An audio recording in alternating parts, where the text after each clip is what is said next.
వీక్షకులకు స్వాగతం, నమస్కారం. కేంద్ర మంత్రి పెమ్మసాని చంద్రశేఖర్ గారు ఎన్నికల్లో పోటీ చేసినప్పుడు అనేక అనుమానాలు, చాలామంది అపోహలు పడ్డారు.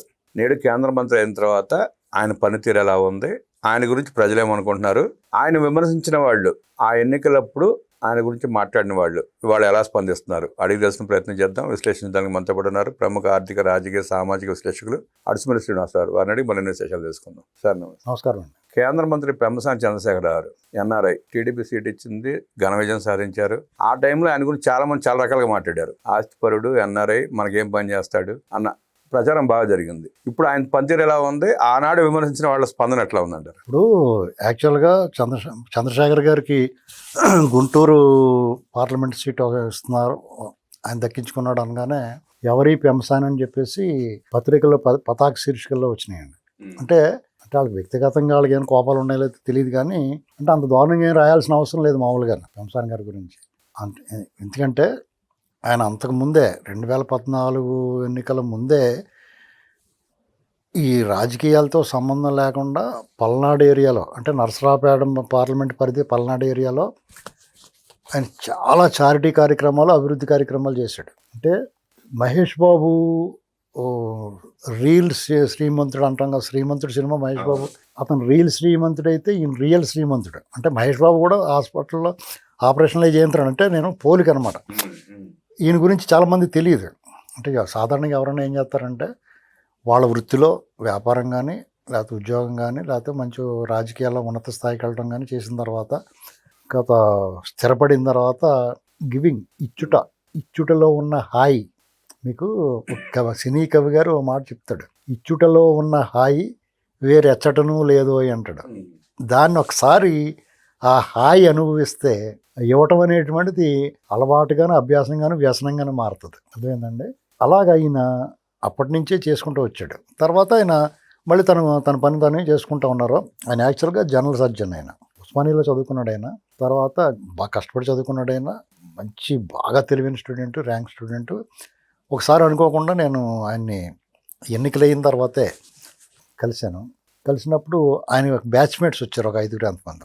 వాళ్ళు ఎవరో తెలుసండి, టాప్ 5. ఆవిడ ఎంసెట్ రాసినప్పుడు టాప్ 5 ఎవరైతే ఉంటారో వాళ్ళు వచ్చారు డాక్టర్లు ఆయన కలవడానికి. ఆ చుట్టుపక్కల ఉన్న వాళ్ళంతా, ఒకళ్ళు హైదరాబాద్లో ఉన్నారు, మిగతా వాళ్ళంతా అక్కడే ఉన్నారు, గుంటూరు, విజయవాడలో. వాళ్ళందరూ అసలు నాకు ఆశ్చర్యం వేసింది అనమాట. అంటే సజ్జన సాంగత్యం, మంచి బాగా చదువుకుని మంచి గుడ్ స్టూడెంట్ ఈయన, బాగా చదువుకున్నాడు.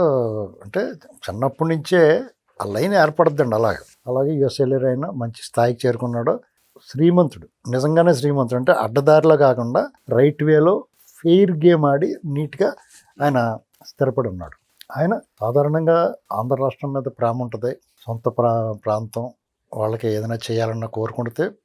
విదేశాలకు వెళ్ళిన వాళ్ళకి ఇండియా మీద ప్రేమ ఉంటుంది. ఇండియాలోని మళ్ళీ వాళ్ళ సొంత రాష్ట్రం మీద, సొంత రాష్ట్రంలో మళ్ళీ సొంత జిల్లా మీద, సొంత జిల్లాలో మళ్ళీ సొంత ప్రాంతం మీద, వాళ్ళ పుట్టినూరు మీద ప్రేమ ఉంటుంది. అలాగైనా గుంటూరు జిల్లాలో నరసరావుపేట ప్రాతినిధ్యం వహించాలనుకుని ఉంటాడు బహుశా. తర్వాత ఆయన గుంటూరు సీట్ వచ్చింది. తెలుగుదేశం పార్టీకి ఆయన చేసిన సేవలో చూస్తే చాలామంది తెలియంది ఏంటంటే, తెర ముందు కొంతమంది పనిచేస్తారు రాజకీయ పార్టీలకి, తెర వెనక కొంతమంది పనిచేస్తారు. తెర ముందు పనిచేసే వాళ్ళు నాయకులుగా ఉంటారు, కార్యకర్తలుగా ఉంటారు.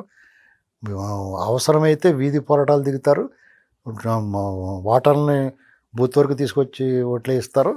ఇదంతా ప్రత్యక్షంగా కార్యాచరణలో ఉంటుంది. అలాగే వాళ్ళకి కరెక్ట్గా సగం మంది వెనకాల పనిచేస్తారు. ఆ పార్టీకి కావలసిన వనరులు సమకూర్చుతారు, పార్టీకి అవసరమైనప్పుడు అండగా నిలబడతారు, మనోధైర్యాన్ని కల్పిస్తారు, ఆర్థిక బలాన్ని ఇస్తారు. ఆ కార్యక్రమంలో యుఎస్లో ఆయన, కోమటి జయరాం గారు, పెమ్మసాని చంద్రశేఖర్ గారు, యువకుడైనా ఆయనకి ఎంతో వయసు ఉండదు, 40-45 ఉంటాయేమో, వీళ్ళు అందరినీ ఏకోన్ముఖులను చేశారు. అంటే అక్రాస్ గ్లోబ్ పార్టీకి చాలా అందరూ ముందుకు వచ్చి పార్టీకి సపోర్ట్ ఇచ్చేలా చేశారు. తర్వాత ఆయన కూడా పార్టీకి అండగా నిలబడిన తర్వాత ఆయనకి యాస్పిరెంట్, ఆయన 2014లోనే రావాలి ఆయన సీటు. ఆయనకు అనుకోని కారణాల వల్ల ఆయనకి దక్కలేదు సీటు. ఆయన సరే అని చెప్పేసి ఆయన పెడితే పెళ్ళి, పెట్టకపోతే దినం అన్నట్టు కాకుండా తన పని చేసుకున్నాడు. మళ్ళీ ఇప్పుడు అవకాశం వచ్చింది. అవకాశం వచ్చిన తర్వాత ఆయన మంచి మెజారిటీతో గెలిచాడు. ఆయన మాట తీరు ఒకసారి ఆయన గురించి తెలియని వాళ్ళు, ఎప్పుడు చూడని వాళ్ళు ఆయన గురించి ఏదన్నా చెప్తే సాధారణంగా బాగా డబ్బు ఉన్న వాళ్ళు అంటే ఒక రకమైన లోపల ఏదో ఉంటుంది తేడా చాలా మందికి. డబ్బున్న వాళ్ళని బాగా శ్రీమంతుడు అన్నవాడిని ఎలాగ ఆరాధిస్తారో పరిచయం లేకపోయినా అలాగే ద్వేషించే వాళ్ళు ఉంటారు. అయితే ఇంతటి ఒకసారి పరిచయం అయిన తర్వాత అసలు ఆయన పరిస్థితి ఏంటి, ఎలా మాట్లాడతారు, మాట తీరు, రిసీవింగ్, ఇవన్నీ మనకు అర్థం అవుద్దండి. ఆయన గుంటూరు వెళ్ళక ముందే ఒకసారి మేము కలిసాం. ఈ సీట్ కన్ఫర్మ్ అవుతుందో లేదో ఇంకా నిర్ధారణ కాకముందే నేను అప్సన్ రాజేష్ గారు, అంకమరారు ఒకసారి కలిసినప్పుడు నేను ఆశ్చర్యపోయాను. అసలు ఏ రకమైన భేషజం కానీ, సంపన్నుడినన్న అహంకారం కానీ, చాలా డౌన్ టు ఎర్త్ పర్సన్ అండి అతను. ఆయన ఏమీ తెలియని విద్యార్థులు అంత బాగా చదువుకుని ఒక డాక్టర్ వృత్తిలో ఉండి వ్యాపారం కూడా నిర్వహిస్తా మంచి అంచెలంచెలుగా ఎదిగి టాప్లో ఉండి కూడా ఏమీ తెలియని విద్యార్థిలాగా మా దగ్గర అడిగి తెలుసుకున్నాడు చాలా విషయాలు అండి. ఇది గొప్ప కదా. చాలామంది ఏమనుకుంటారంటే మాకన్నీ తెలుసు అనుకుని వాళ్ళే ఓవర్ యాక్షన్ చేస్తారు. ఇక్కడ అది నచ్చింది నాకు పర్సనల్గా. డెఫినెట్గా నాకు కానీ రాజేష్ గారు కానీ అంగన్వారు కానీ ఆయన అపారమైన మర్యాద గౌరవిస్తారు. మేము ఆయనతో ఒక రకమైన బాండింగ్ వచ్చింది. అంటే నేను ఇవన్నీ కూడా జరగకముందే నేను ఆయన పట్ల నాకు గుడ్ ఒపీనియన్ ఉంది, పాజిటివ్ ఇది ఉంది. ఆయనకి మేము ఒకసారి ప్రచారానికి ఒకసారి వెళ్ళాం అంతే, మిగతా వాళ్ళందరితో పాటు ఆయనకు ఒకసారి వెళ్ళాం ప్రచారం. ఎక్కడున్నా 1000 మందిలో ఉన్నా కానీ మేము కనపడితే ఆయన పలకరించి మమ్మల్ని దగ్గర చేర్చుకుంటడం ఏమీ పెట్టకలేదండి. ఒకసారి ఒక మంచి మాట ఎవరన్నా సరే ఎలా ఉన్నారు బాగున్నారా అని అడిగితే రాజకీయ నాయకుడికి ఉండాల్సిన లక్షణాలు. ఈయన మొట్టమొదటిసారి ప్రజాప్రతినిధి అయినా కానీ అంతకు మించి ఈయనకి అబ్బింది. అలాగే వాళ్ళ క్యాడర్ పట్ల కానీ పనితీరు, ఇవన్నీ ఒకటి పైన పనితీరు మేము క్లోజ్గా దగ్గర నుండి అబ్జర్వ్ చేసాం. ఆయన మంత్రిగా ఈ రాష్ట్రానికి ఏమి చెయ్యొచ్చు అనేటువంటి దాని మీద నిరంతరం చేస్తున్నానండి. గుంటూరులో ఫ్లైఓవర్ విషయం కానీ లేకపోతే ఆయుష్ హాస్పిటల్ విషయం కానీ ఈయన తప్పులేదు. అక్కడ ఈ సిస్టంలో ఉన్న డిలేలు తప్ప ఈయన పొరపాటు ఏమి లేదు. ఏదైనా సరే ఈయన పొరపాటు ఎక్కడ 1% కూడా ఈయన పొరపాటు లేదు. సిస్టంలో రకరకాలుగా ఉంటాయి. అంటే అనుమతులు, తర్వాత వాళ్ళు ఫైల్స్ మూవ్ అవటం, ఇలాంటి వాటిలో ఏదైనా డిలే జరగచ్చు. కానీ వాటిని కూడా ఈయన కొంచెం దగ్గరుండి ఫాలోఅప్ చేసుకుంటూ వస్తున్నాడు. ఇంకోటి ఏదో ఒక బ్రిడ్జ్ది ఏదో కాంట్రాక్ట్ ఏదో ఉంటే ఎవరు చేయడానికి ముందు రాకపోతే ఈయనే రిక్వెస్ట్ చేసే కాంట్రాక్ట్ మీరు చేయండి, నిధులు నేను విడుదల చేస్తాను అని చెప్పి అంటే చిన్న కాంట్రాక్ట్లు చేయడానికి ఇష్టపడలేదు ఆయన. ఎవరో ఆయనే చేయాలి. ఆ కాంట్రాక్టరే ఆ కెపాసిటీ ఉన్నాడు, తొందరగా చేయగలిగినాడు. కాబట్టి అంటే అంత శ్రద్ధ తీసుకుని మైక్రో లెవెల్కి వెళ్ళి శ్రద్ధ తీసుకుని చేస్తాడు. ఇంకోటి ఏంటి తెలుసండి, జీరో కరప్షన్. అసలు ఆయన కరప్షన్ అనే మాటకి అవకాశమే లేదు ఆయన దగ్గర. ఒక సార్ మీరు ఈ చిన్న పని చేసి పెట్టాలి, ఎవరో మీ ఒక్క సిఫార్సు కావాలి, మీరు ఒక్క మాట చెప్పాలని మనం ఎవరైనా పంపించామనుకోండి, అసలు ఆయన రెండో ఆలోచన లేకుండా ఒకసారి చూస్తారు అది జెన్యూనా కాదా. మేము చెప్తే జెన్యూన్ అనుకుంటాడు ఆయన. మామూలుగా ఎవరు చెప్పినా కానీ చేస్తాడు ఆయన. అది జెన్యూనా కాదో చూసుకుంటాడు. చూసుకుని వెంటనే ఆయన చేయగల ప్రయత్నం చేస్తాడు. ఇది తెలుగుదేశం పార్టీకి ఒక వరం అండి.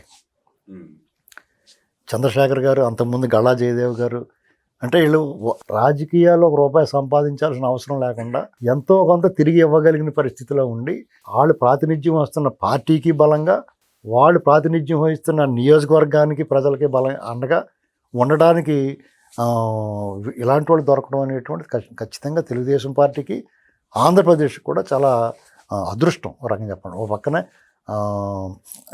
ఆయన రామ్మోహన్ నాయుడు, ఒక పక్కన ఈయన వేలూరు ఎంపీ కానీ కృష్ణప్రసాద్ గారు ఉన్నాడు, ఆయన కానీ వీళ్ళందరూ, నరసరావుపేట కృష్ణదేవరాయలు గారు, ఆయన కూడా అసలు రూపాయి తిని అసలు కరప్షన్, జీరో కరప్షన్. యువకులు భరత్ గారు ఎథిక్స్ ఉన్న వాళ్ళు వీళ్ళంతా. ఇప్పుడు ఎంపీల టీం సూపర్ అండి వాళ్ళకి తెలుగుదేశం పార్టీకి. ఇప్పుడు కరుడుగట్టిన నేరస్తులు, క్రిమినల్స్ ఇలాంటి వాళ్ళు ఉంటారు సాధారణంగానే. ఇటు వాళ్ళ ఆస్తులు కాపాడుకోవడానికో లేకపోతే ఇది చేయడానికి. కానీ వీళ్ళకి అవసరం లేదు, ఎంతో కొంత వీళ్ళే ఇస్తారు. నేను చెప్పాను కదా, ఇచ్చుట్లో ఉన్న హాయిని అనుభవించే మనుషులు వీళ్ళు. ఏంటండి ఇలాగా నిజంగా గుంటూరు జిల్లా ఎప్పటికప్పుడు వాళ్ళు ఎడ్యుకేషన్లోనే అడ్వాన్స్గా ఉంటారు, నాగరికతలో అడ్వాన్స్గా ఉంటారు. అలాగే ప్రజాప్రతినిధిని ఎన్నుకోవడంలో కూడా వాళ్ళు అడ్వాన్స్గా ఉన్నారు. వాళ్ళందరినీ, ప్రజలను కూడా అభినందించాలి మనం. ఆ ప్రజల అదృష్టం, అలాంటి నాయకులు దొరకడం అదృష్టం. ఆ ప్రజలు కూడా అంతే విజ్ఞతతో గెలిపించారు. ఇప్పుడు 19లో పార్టీ ఓడిపోయినా, ఆ ఎమ్మెల్యేలు ఓడిపోయినా కానీ ఎంపీ గారు గెలిచారు. అవును. గుర్తుపెట్టుకోండి. అంచేత ఆ ప్రజలను కూడా అభినందించాలి మనం. ఎందుకంటే వాళ్ళకి అప్పుడు రంగా గారు ఇలాంటి రైతు బాంధవుడు రంగా గారిని ఎన్నుకుంటాం. ఆ స్థాయిలో ఈయన కూడా ఆ, ఇంకా మెరుగైన ఫలితాలు సాధించడం అనుకుంటున్నాను నేను. తెలుగుదేశం పార్టీ ఇక్కడ ఈయన సమస్యల పరిస్థితి ఉండదు. అమరావతి రైతుల విషయం మొన్న మధ్య నేను రాజేష్ గారు వాళ్ళు దాదాపు 2:30 గంటలు 3 గంటలు కూర్చున్నాం ఆయనతోటి. ఆయన అంత సింపుల్, అంత డౌన్ టు ఎర్త్. మాకు చాలా సంతోషంగా ఉంటుంది. ఎందుకంటే నరేంద్రవరం గారు వాళ్ళ అబ్బాయి పెళ్ళికి వెళ్ళినాం మేము. పెళ్ళికి వెళ్ళినప్పుడు యాక్చువల్గా మేము ఎప్పుడన్నా గుంటూరు వెళ్ళినప్పుడు శుక్ర శని ఆదివారాల్లో ఈయన అందుబాటులో ఉంటాను, మీరు వచ్చినప్పుడు నన్ను కలవండి అని చెప్తాడు ఈయన. చెప్పినప్పుడు మేము మొన్న సమయం సరిపోతలే, ఆయన ఏదో బిజీగా ఉంటాడు, మనం ఈ పెళ్ళికి అక్షంతలు వేసి వెళ్ళిపోదాం మళ్ళీ హైదరాబాద్ అని అనుకున్నాం మేము ముగ్గురు అనుకుని ఈయన ఫోన్ చేయలే. మామూలుగా అయితే అంకరావు ఫోన్ చేస్తాడు, సార్ ఎక్కడున్నారు ఏంటి ఉంటే ఒక నిమిషం కలుద్దామని. ఆ సారి వాళ్ళు చేయలేదు. చేయకపోతే టక్మన వేదిక మీద ఎదురుపడిపోయాం. నేను రాజేష్ గారు అంకరారు అక్షంతలు వేయడానికి వెళ్ళాం. ఆయన కరెక్ట్గా మినిస్టర్ గారు కదా గబక్కన ఆయన తీసుకొచ్చారు. ఎదురుపడిపోయాం. అక్షంతలు వేసింది నాండి అని చెప్పి తీసుకెళ్ళి చాలాసేపు కూర్చున్నాం. ఆయనతోటే భోంచేసాం. ఇంటికి వెళ్ళిపోయి అక్కడ చాలా విషయాలు మాట్లాడాం.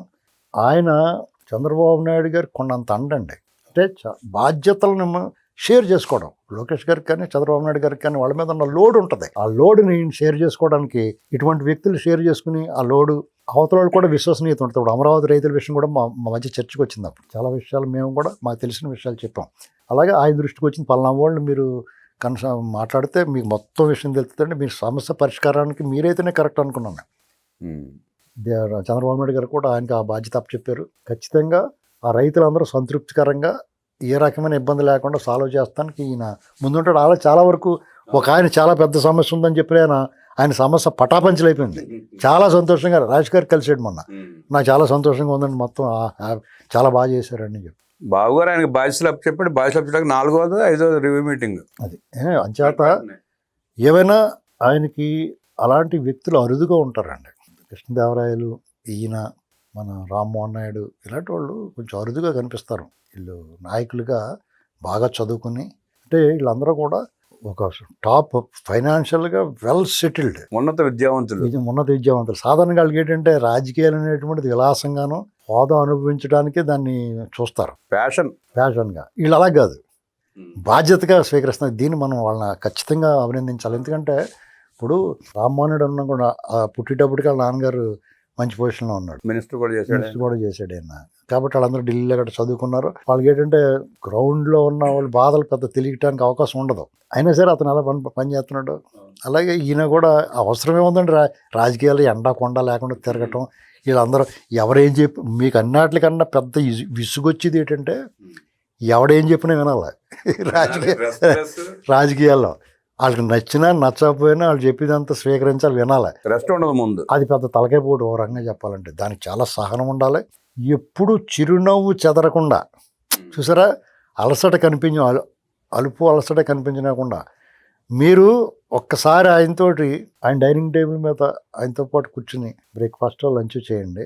ఆయన కేంద్ర మంత్రి లేకపోతే ఎంత గొప్ప సంపన్నుడు అనేటువంటి భేషజం కానీ ఏది ఏ మూల ఏ కోసన మీకు కనిపించదు. అర్థమైందండి? సామాన్యుడితో ఎలాగుంటాడో ప్రధానమంత్రి మోడీ గారితో కూడా అలాగ ఉంటాడు. ఇది డెఫినెట్గా ఆయన ఈ ఒక టర్మ్ కాదండి, కనీసం 3 టర్ములు ఆయన రాజకీయాల్లో రాణించి మంత్రిగా ఇంకా మంచి స్థాయిలోకి వెళ్తే డెఫినెట్గా ప్రజలకు చాలా మేలు జరుగుద్ది. ఇది మనం ఆకాంక్షించాలి. ఈ సంకల్పం, ఆయన సంకల్పం కూడా మంచి సంకల్పం. మంచి చెడు దాన్ని విశ్లేషణాత్మకంగా ఆకలింపు చేసుకున్న మనిషి. కాబట్టి ఆయన భగవంతుడు కూడా ఆ అవకాశం ఇవ్వాలని కోరుకుంటాం. విషయం తెలుసండి, ఈయన కూడా బురిపాలెం బుల్లోడు. ఇప్పుడు మహేష్ బాబు కూడా బురిపాలెమే, ఆ నాన్నగారు కృష్ణ గారిది. అవును, ఈయన కూడా బురిపాలెమే. అప్పుడు ఎలక్షన్ అప్పుడు వెళ్ళినప్పుడు రియల్ శ్రీమంతుడిలా కాకుండా రియల్ శ్రీమంతుడిగా మంత్రి పెమ్మసాని చంద్రశేఖర్ గారు అద్భుతంగా తన పనితీరుతో గతంలో విమర్శించిన నోడని కట్టిపడేసి ప్రజల మెప్పు పొందుతూ పార్టీ దినదామృతిలో తన వంతు సహాయం చేస్తూ అమరావతి ప్రాంత రైతుల ఇబ్బందులను తొలగిస్తూ చంద్రబాబు నాయుడు గారికి అండాదండగా ఉంటూ ఈ రాష్ట్రానికి అలాంటి మంత్రి ఉండాలని, భవిష్యత్తులో కూడా పెమ్మసాని గారు ఇలాగే తన పనితీరు కనబరచాలని అద్భుతంగా విశ్లేషించిన అడిసిమల్లి గారికి ధన్యవాదాలు తెలియజేస్తూ నమస్కారం.